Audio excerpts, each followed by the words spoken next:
नमस्कार, welcome to the success point. आज कक्षा 10 की क्षितिज पाठ्य पुस्तक का भदंत आनंद कोसलियान जी द्वारा रचित संस्कृति पाठ का सार और संबंधित प्रश्न तत्व देखेंगे। तो पहले लेखक परिचय देख लेते हैं कि इनका जन्म जो है 1905 में पंजाब के अम्बाला जिले के सोहाना गांव में हुआ था। इनके बचपन का नाम हरनाम दास था। इन्होंने लाहौर के नेशनल कॉलेज से बीए किया और ये बौद्ध भिक्षु थे। इन्होंने देश विदेश की काफ़ी यात्राएं की तथा बौद्ध धर्म के प्रचार प्रसार के लिए अपना सारा जीवन समर्पित कर दिया।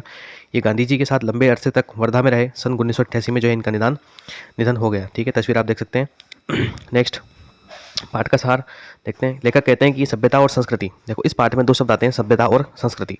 तो लेखक कहते हैं कि इन दो शब्दों को वर्तमान पीढ़ी, आज के लोग अभी तक भी इसको चीज़ को समझ नहीं पाए थे कि सभ्यता और संस्कृति दोनों शब्द अलग अलग हैं कि एक जैसे हैं। ठीक है, तो लेखक कहते हैं कि सभ्यता और संस्कृति दो ऐसे शब्द हैं जिनका उपयोग अधिक होता है परंतु समझ में कम आता है। इनके साथ विशेषण लगा देने से इन्हें समझना और भी कठिन हो जाता है। कभी कभी दोनों को एक समझ लिया जाता है तो कभी अलग, आखिर दोनों एक हैं या अलग।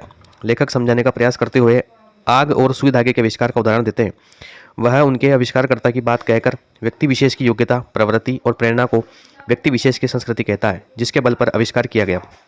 यानी कि कवि ये कह रहा है कि जिसने सुई का आविष्कार किया, जिसके दिमाग में सबसे पहले ये चीज़ आई कि दो कपड़ों को एक साथ जोड़ भी सकते हैं, इसलिए उसने एक किसी धातु के टुकड़े को पीट कर उसका आगे का सिरा नुकीला किया, उसमें छेद किया, धागा पिरोया और कपड़ों को सिया।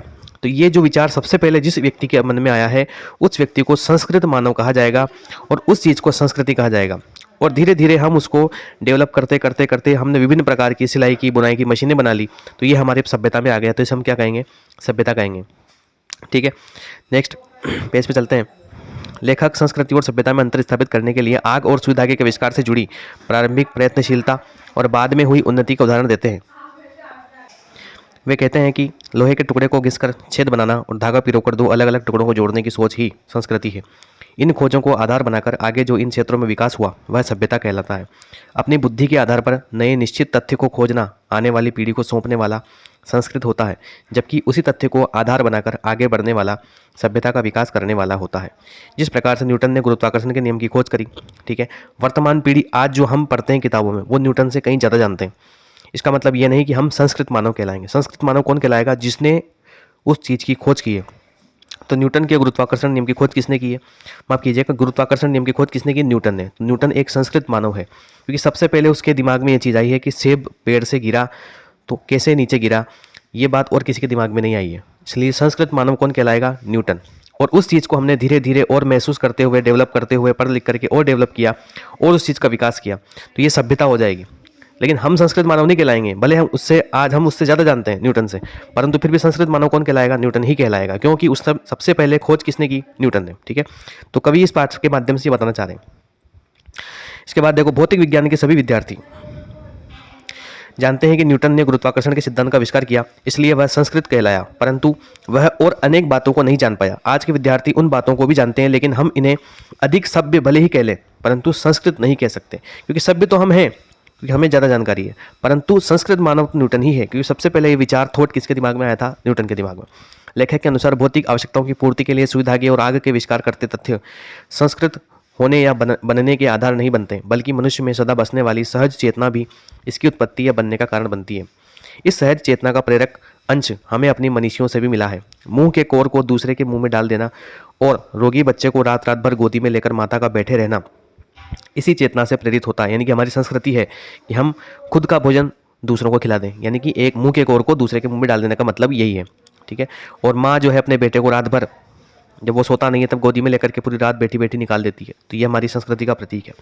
2500 वर्ष पूर्व बुद्ध का मनुष्य को तृष्णा से मुक्ति के लिए, तृष्णा का मतलब होता है इच्छाएं, तो इच्छाओं से मुक्ति के लिए उपायों को खोजने में गृह त्याग कर कठोर तपस्या करना, कार्ल मार्क्स का मजदूरों के सुखद जीवन के सपने को पूरा करने के लिए दुखपूर्ण जीवन बिताना, और लेनिन का, ये सारे पुराने बीते जमाने में हुए लोगों का नाम है, लेनिन का मुश्किलों से मिले डबल रोटी के टुकड़ों को दूसरों को खिला देना इसी चेतना से संस्कृत बनने का उदाहरण है। कि मतलब शुरू में उन्होंने ऐसा किया तभी लोग उन बातों का अनुकरण करते हुए आज समझे हैं कि खुद न खाकर दूसरों का पेट भरने में कितना ज़्यादा सुख मिलता है, उस चीज़ को हम आज समझ पा रहे हैं। तो हम वहाँ से सीखें इस चीज़ को।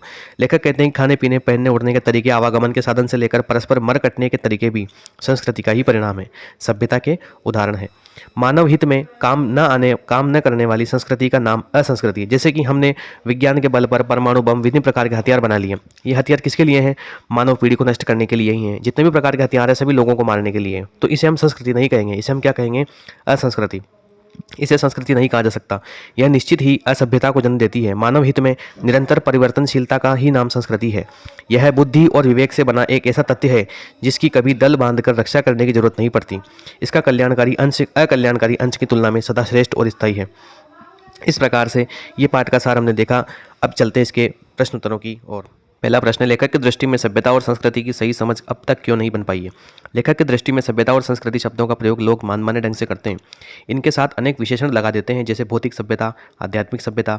इन विशेषणों के कारण शब्दों का अर्थ बदल जाता है और उसका वास्तविक अर्थ स्पष्ट नहीं हो पाता। इसी कारण लेखक इस विषय पर अपनी कोई स्थायी सोच नहीं बना पाया है। प्रश्न नंबर 2, आग की खोज एक बहुत बड़ी खोज क्यों मानी जाती है? इस खोज के पीछे रही प्रेरणा के मुख्य स्रोत क्या रहे होंगे? कि भाई आग की खोज करी, क्या जरूरत पड़ गई कि आग की खोज करी मानव ने? तो संभवतः आग की खोज का मुख्य कारण रोशनी की जरूरत, पेट की ज्वाला, यानी कि पेट की ज्वाला का मतलब है किसी भी चीज़ को पका करके खाना। ठंड या जानवरों से बचाव रहा होगा।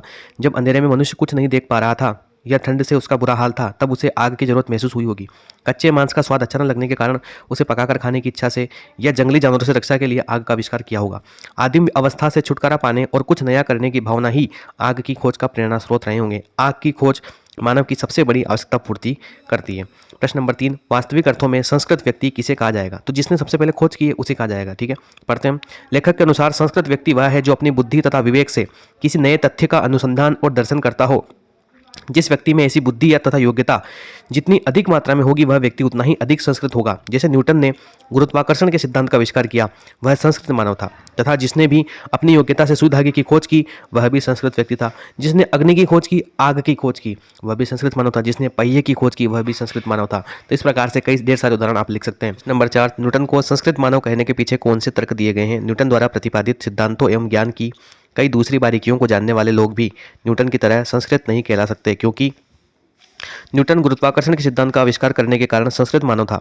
आज भौतिक विज्ञान के विद्यार्थियों को इस विषय पर न्यूटन से अधिक सभ्य कह सकते हैं, क्योंकि वो आज ज़्यादा जानते हैं, परंतु संस्कृत नहीं कह सकते, क्योंकि वह केवल न्यूटन द्वारा दी गई जानकारी को बढ़ा रहे हैं।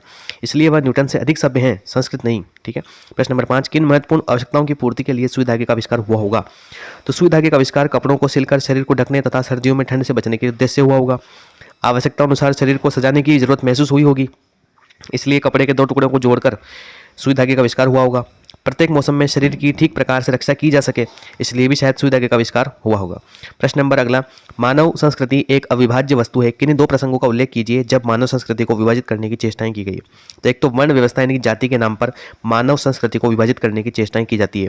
दूसरा, धर्म के नाम पर भी मानव संस्कृति को विभाजित करने की चेष्टाएं की जाती है, जिसका परिणाम हम हिंदुस्तान तथा पाकिस्तान नामक दो देश के रूप में देखते हैं। प्रश्न नंबर अगला, मानव संस्कृति एक अविभाज्य वस्तु है, किन्हीं दो प्रसंगों का उल्लेख कीजिए जब मानव संस्कृति ने अपने एक होने का प्रमाण दिया है। तो मानव संस्कृति ने अपने एक होने का प्रमाण दिया है, कब दिया है? संसार के मजदूरों को सुखी देखने के लिए कार्ल मार्क्स ने अपना सारा जीवन दुख में बिता दिया। सिद्धार्थ ने अपना घर केवल मानव कल्याण के लिए छोड़ दिया। जब जापान पर परमाणु बम गिराया गया, तब समस्त मानव संस्कृति ने इसका विरोध किया।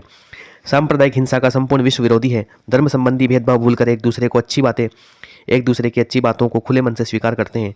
इन सब बातों से स्पष्ट है कि संस्कृति एक अविभाज्य वस्तु है। अगला प्रश्न है, मानव की जो योग्यता उससे आत्मविनाश के साधनों का आविष्कार कराती है, हम उसे उसकी संस्कृति कहें या असंस्कृति? तो निश्चित रूप से ऐसी चीज़ें जिनसे मानव का विनाश होता है, हम उसे असंस्कृति ही कहेंगे। मानव हमेशा से ही अपनी सुरक्षा के लिए चिंतित रहा है, इसलिए उसने मानव हित और आत्महित की दृष्टि से अनेक आविष्कार किए हैं। जब ये आविष्कार मानव कल्याण की भावना से जुड़ जाते हैं तो हम उसे संस्कृति कहते हैं। जब मानव की आविष्कार करने की योग्यता, भावना, प्रेरणा और प्रवृत्ति का उपयोग विनाश करने के लिए किया जाता है, तब यह असंस्कृति बन जाती है। ऐसी भावनाओं को हम संस्कृति कदापि नहीं कह सकते। इस प्रकार से पाठ का सार, लेखक परिचय और संबंधित प्रश्न उत्तरों को हमने देखा। मिलते हैं नेक्स्ट वीडियो में नेक्स्ट पार्ट के साथ। धन्यवाद।